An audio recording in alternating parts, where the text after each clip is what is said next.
Hi everyone, David here from Mortgage Choice. Well, yesterday the RBA again expectedly decided to leave the cash rate on hold at 4.35%. They did reiterate that they're holding their position, and we're going to talk about that a little bit today. So, look, why don't I move my face out of the way and we'll get started. Hopefully, all of those who were betting a little bit yesterday had some good winnings, and let's kick it off. We've got one more decision before Christmas, so yeah, wasn't really expecting too much from this one, but we'll get into it. So, as always, we're going to start with talking about the monetary policy statement from yesterday.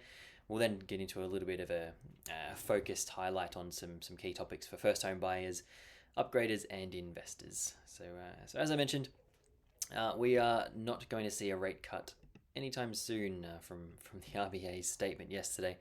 They have mentioned that the underlying inflation, which is a little bit different, and I won't go into the detail today, but a little bit different to headline inflation, is not quite where they want it to be, and they're expecting it to take a bit longer, up to 2026, before they see that sit within the band that they want it to, between 2 and 3%, or 2.5. So from their statement, we're looking like a 2026 cut. The ASX, who are normally quite reliable in terms of predicting where interest rates will head, they're still expecting some cuts next year, around the first quarter of next year, the second quarter. So we'll see what happens. But yeah, looking like we're gonna have to wait a little bit longer.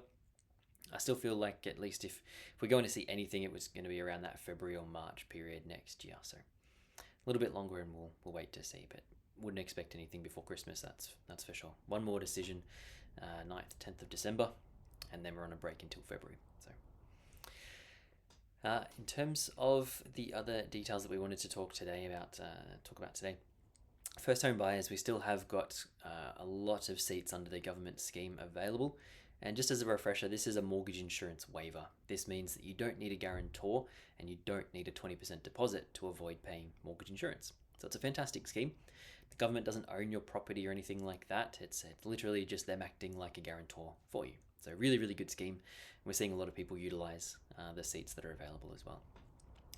It is definitely still a buyer's market, and what that means is we're seeing a lot of people able to purchase property for the low end of the quoted range when you see a listing price online, and sometimes even under that range. So that's really, really good for first home buyers to get in the market. It feels like it's slowing down a little bit the savings that clients are making is slowing down a little bit. I'm seeing more start to offer within the range or mid-range, and it's starting to creep back up again. So right now, definitely still some bargains around. I imagine we'll see a few over the Christmas period as well. Typically, the market slows down over the Christmas period with everyone going on holiday. There are still a few listings, but not as many. But there are also quite a lot of people that are looking to sell in January, and therefore their house is ready. They've signed up an agent and they're ready to sell, but they might just not list until January.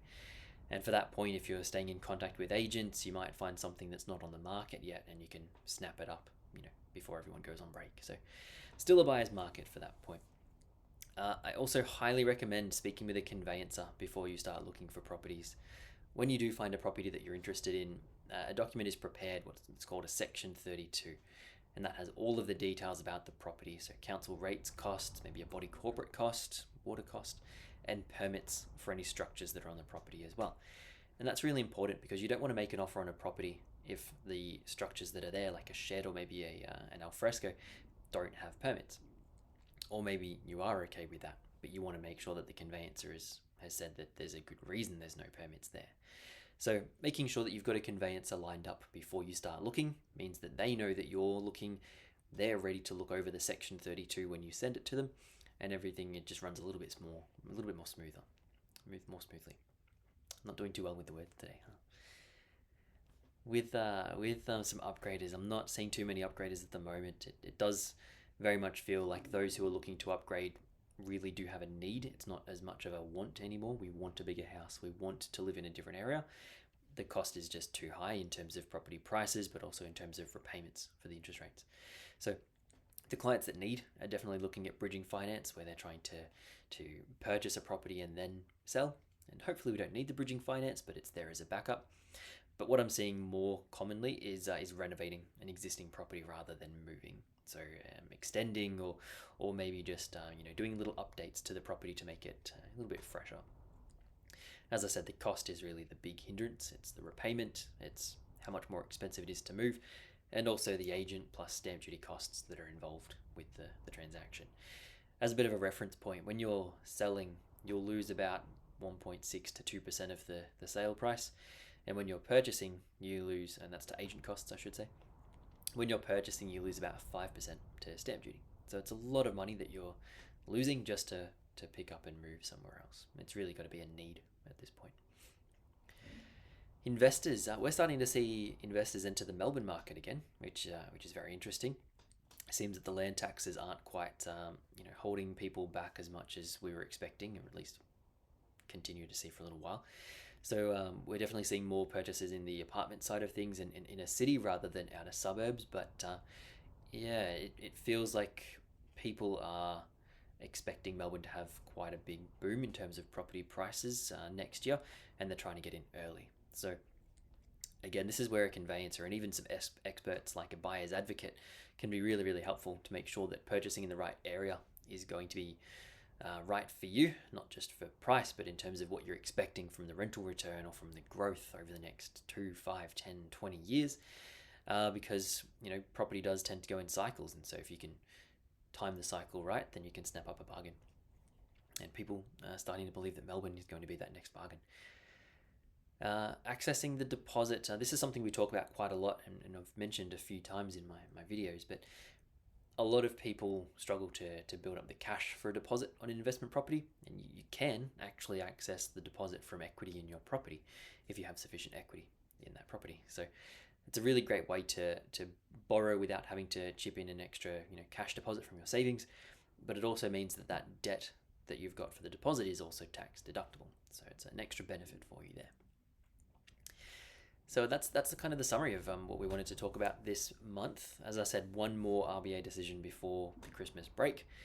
For now, interest rates, we've got the same as last time, 5.94 and 6.14 variable for owner-occupied in investment. We have seen fixed rates drop quite a bit. In particular, 2 years is kind of the best deal going around right now, 5.49 on a home, 5.59 for an investment. And really, really low rates. The big question is whether or not we're going to drop below that point in the next 2 years. And obviously if we're going to drop quick enough to outweigh the savings that we would have made if we're fixing now. So 5.49, fantastic rate. Is it worth fixing now or not is still up for debate. So more than happy to discuss that further if you are considering fixed. And it's one of those things right now, it's really got to be worth your while, and you've really got to know that you're happy to overpay if we do see variable rates start to drop. It's one of those things you just want to lock in the cost. You're happy with the rate, and we know what we're going to be paying for the next few years. So worth considering, but it's still not too sure if it's going to be worthwhile in the long run. Thank you very much for watching. I'll be in touch again in a month's time, but as always, reach out if you have any questions.